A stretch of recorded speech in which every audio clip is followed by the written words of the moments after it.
second chapter of Romans deals heavily with the pride and indignation of the Jewish community at the time. The letter to the church in Rome had a significant population of Jewish Christians. Paul, the premier apostle to the Gentiles, contends with prejudices of the day. Peter had a similar confrontation with Jewish Christians upon his return from Caesarea.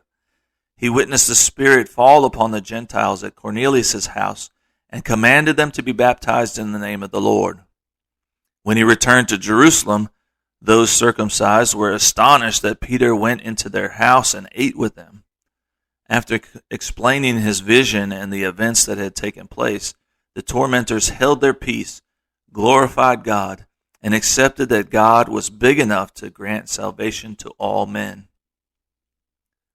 Paul had never been to Rome but was eager to visit.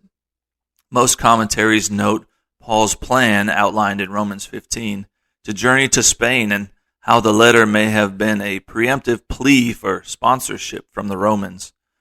The only place this may be inferred is Romans 15:24 that says, "Whenever I take my journey into Spain, I will come to you, for I trust to see you in my journey and to be brought on my way thitherward by you."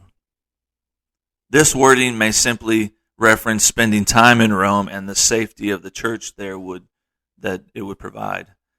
There's no record of Paul ever visiting Rome or continuing his journey to Spain. Due to his unfamiliarity and not personally knowing those in Rome, Paul does not address specific struggles within the church. He writes a doctrinal letter to people that is still profitable today. Paul knows that some feel entitled due to their heritage and their outward expression of covenant. This mindset was throughout the church of that time. Those of the circumcision had been taught from an early age that they were God's chosen people and God would deliver them from oppression without mentioning other races.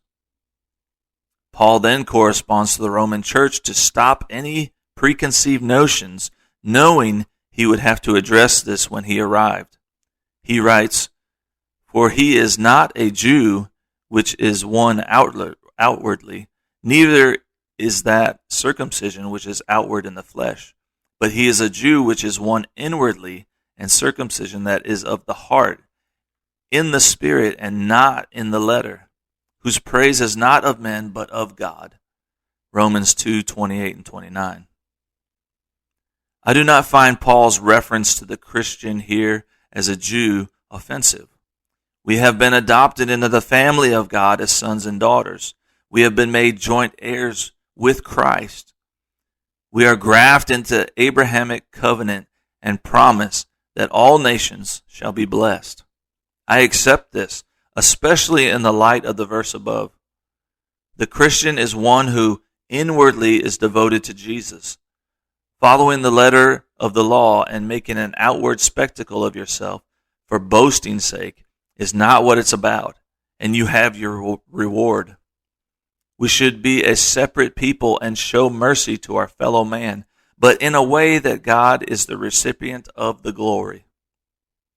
I am currently studying the book of Romans and writing more about its contents.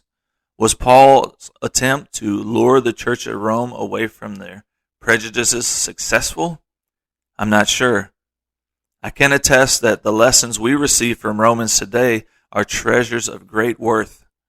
If we put down our own self-righteousness and pick up our cross, the world around us will never be the same.